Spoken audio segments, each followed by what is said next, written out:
W'impembe kwa mimba ngware wambaye neza mije nageza muri salon ngwere ku rumogi imbunda ya grenade machine gun karakini kofe niza amashoti atatu yo kurya ubusa kudasiba isoko inama aho umuntu yapfuye kurara haze nagiye urusho bwiza kwikobora ku rumogi kurongora abagore ntakuye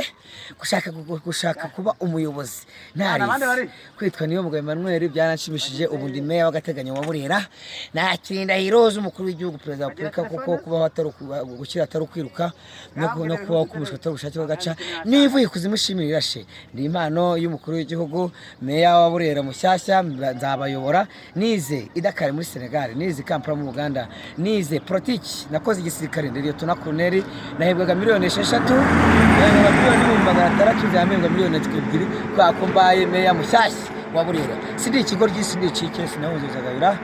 mama ba muri Zambia ikonyira bara budense na mukuru wanje wa muri Autriche ni na John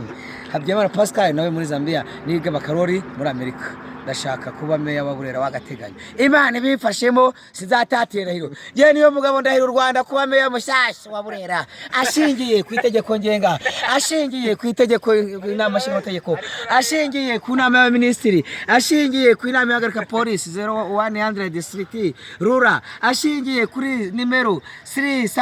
3918 ashingiye kuri finatnat ashingiye kuri colonel niyo mugabo Emmanuel byaranshimishije abura nimero abaye meya w'agateganyo wa Burera yewe niyo mugabo mushyashya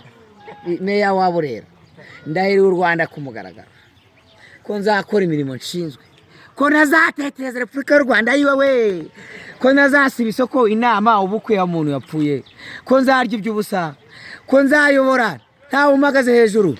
ko nzakora akazi ka leta ko nzubaritse ko kigana andi mategeko ashingiye Imana bimfashemo bwiye ndahiro yo kuba meya wa Burera